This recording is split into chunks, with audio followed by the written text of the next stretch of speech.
Hello, magandang Webes sa inyong lahat. Abay, isang araw na lang bukas at tayo po ay weekend na, araw ng pahinga. Abay, exciting po yan, no? Dahil ano ba mga plano nyo sa weekend, ha? Isang araw na lang pahinga. Pero ngayon, dahil Webes, mag-aalas 9, tayo po ay mag-spokes hour. Abay, itong Kati Binat, meron pang second at meron pang third interview. Yung second interview niya ay kay Lorraine Badoy, kay Dr. Badoy, no? Abay, na-shock ako. Nung una, sinabi niya, nakita niya si BBM gumamit ng, humitihip ng powdery white substance. At ang first lady ay in-offer pa siya, you want? Tapos nung hindi siya, abay nataranta, who are you? Why are you here? Abay, ang pangalawa namang interview niya, ang shocking revelation, abay pati pala itong Congressman Sandro Marcos, di umano, ay gumagamit ng powdery white substance. At kanina, sa pangalawang interview niya kay Maharlika, ang latest na sinabi niyang gumagamit ng powdery white substance, walang iba, kundi ang PAGCOR Chairman Al Tenco. Now, si Al Tenco, ayon sa libro po ni Vic Rodriguez, ay napakalapit talaga kay First Lady Lam. In fact, hindi siya ang choice ni Presidente daw para maging chairman ng PAGCOR. Pero siyempre, nanaig ang First Lady at na-appoint si Chairman Al Tenco. Well, tingnan natin kung pasisinungalingan ito ni Chairman Al Tenco. Kasi ang Presidente, ang First Lady, si Congressman Marcos, ay lahat sila tikom ang bibig. Parang wala silang narinig. Parang walang marinig, no? Ang broadcast ni Maharlika, nakikita ng 300,000. Tapos, ina-upload pa ng mga iba't ibang vloggers. Kasama ko na, dinabas ko uli yung interview ni Maharlika ngayon, no? Kati Binat, kung saan binanggit niya si Al Tenco. Alam nyo, again, ang issue, kung pribado silang individual, wala tayong pakialam. Pero ang totoo lang, pagdating sa Presidente, may pakialam tayo. Dahil yung paggamit ng droga, kinakarakterize po yan ng mga doktor na serious illness. Nakasaad sa ating saligang batas na kapag mayroong serious illness ang Presidente, dapat iparating sa taong bayan ang estado ng kanyang kalusugan. Bakit hanggang ngayon, wala tayong nakukuhang impormasyon sa estado ng kanyang kalusugan? At dapat malaman natin ang impormasyon na yan dahil kung talagang hindi na nasa mabuting kalagayan ng Presidente, o pwedeng maging acting president ang vice president until such time na gumaling siya, or tuluyang na maging physically incapacitated at maging presidente na ang vice president. Kaya nga po tayo mayroong vice president. So Mr. President, no, ulitin ko pong advice ko, kung talagang meron po tayong sakit at ang paggamit naman ng droga ay may sakit, ibigay nyo na muna kay Inday Sara in a capacity as acting president. O pwede naman kayo bumalik pag kayo tapos na ng rehab. Pwede po yun. Wala pong tututol dyan. At talagang pag kayo umamay na kayo user, lahat naman ng tao maintindihan yan. Lalong-lalo na kapag sinabi nyo na nais nyong magkaroon ng rehabilitation. Talagang susuportahan kayo ng taong bayan. Ako susuporta ko. Dahil tingin ko, ang lahat ng gumagamit ng pinagbabawal na gamot, they deserve a second chance. It is a sickness, kaya kinakailangan gamutin. So, value neutral po aking judgment. Ang importante lang, nasa tama tayong pag-iisip dahil kapag ikaw'y presidente, nakasalalay sa iyong kamay ang buhay ng 110 million Filipinos. Pero mga kaibigan, hindi po binanggit ni Vice President ang kalusugan ng presidente nung siya ay sa kauna-unahang pagkakataon nagsalita laban sa pamumuno ng gobyerno ngayon.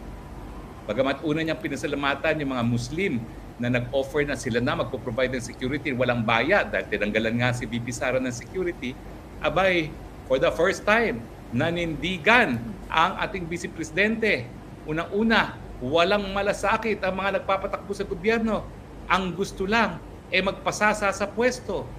Ang ating sistema ng kalusugan, imbis na ibinibigay ang mga benepisyo ng PhilHealth sa ating mga miyembro, abay, ginagasto sa kung ano-ano mga pamamarahan. At siyempre, sinabi rin niya na yung ating panlabas na relasyon, hindi niya maintindihan kung bakit ang ating panlabas na relasyon ay napakagulo. Ang suma total po talaga, for the first time, ginawa ni Inday Sara ang inaasahan natin sa kanya na maging alternatibong leader ng sambayanang Pilipino. At ako naman po'y nagagalak dahil dun sa kanyang deklarasyon, talaga naman pong tinanggap niya ang hamon na magbibigay siya ng alternatibong pulisiya sa pagtatakbo ng ating gobyerno. So isa-isahin po natin, hinahanap ko lang yung kanyang sinabi. No? At oo nga pala kanina, nagkaroon din siya ng video nang sinasabi niya, well, hindi siya nababahala na ang mga politiko ngayon, isa-isa nang lumisan sa piling ng kanyang ama. Kasi ang sabi niya, sa mula't mula naman, ang kanyang ama hindi umaasa sa politiko. Talagang taong bayan ang inaasahan ng Presidente Duterte at yan ang tatak Duterte. Hindi sila nanliligaw ng mga politiko, ang liniligawan nila, taong bayan diretso. Pero ano pang sinabi ni Vice President? No? Ito nga po, no? Bakit nga ba wala raw tayong komprehensibong plano sa baha? Bagamat yun nga po, napagyabang ni Presidente, 5,500 at saka 500 billion nang nagagastos. Bakit hanggang ngayon, hindi man lang nakaisip na magkaroon ng komprehensibong flood control program? Bakit nga ngayon, pinapayagan natin ang mga dayuhan na pumasok, na labagin ang ating soberenya, ang ating jurisdiksyon sa paglilitis ng mga kaso na dapat mga Pilipinong hukuman lang ang dumidinig at hindi dapat ang ICC. Pero talagang ang mensahe niya, bakit ang gobyerno ngayon walang ginagawa sa katunayan na ang daming nagugutom at naghihirap ng mga Pilipino. Alam nyo, yung ganyang tema, yan ang nagpapakita na hindi siya politiko.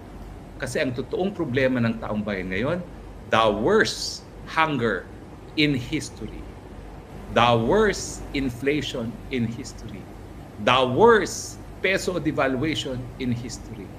Ibig sabihin, gutom ang tao at bakit parang manhid ang gobyerno sa paggutom, sa kagutuman ng taong bayan.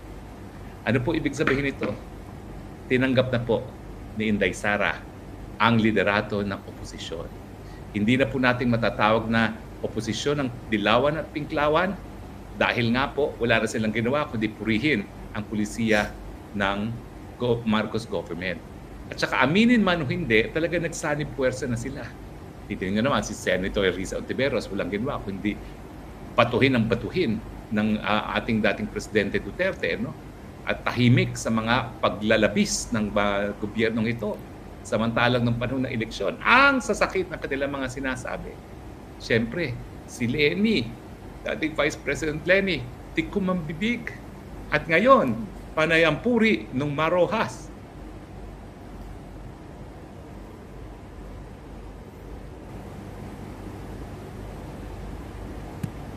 So, kung kayo po talaga ay nagdanais na magkaroon ng bagong gobyerno na nasa tamang pag-iisip at dahil siya ay nasa tamang pag-iisip ay magkakaroon ng luna sa mga problema ng bayan gaya ng kagutuman, mataas na presyo ng bilihin at trabaho, well, meron po talaga tayong pamamaraan para dyan.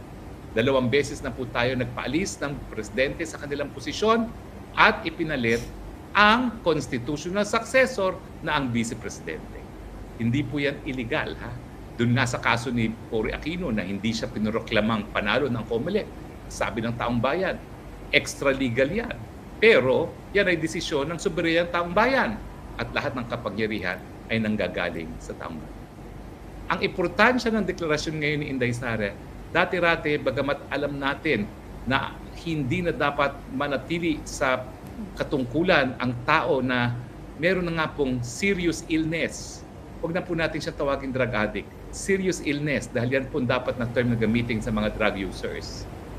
Meron naman po tayong pwedeng pumalit.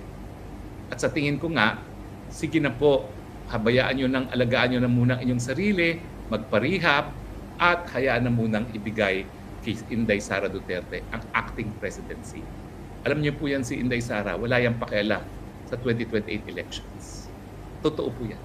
Dahil nung huling eleksyon na lahat ng survey nagpapakita na siya dapat maging presidente, kung siya tumakbo, hindi siya tumakbo. Kasi hindi niya feel. So kung hindi niya feel.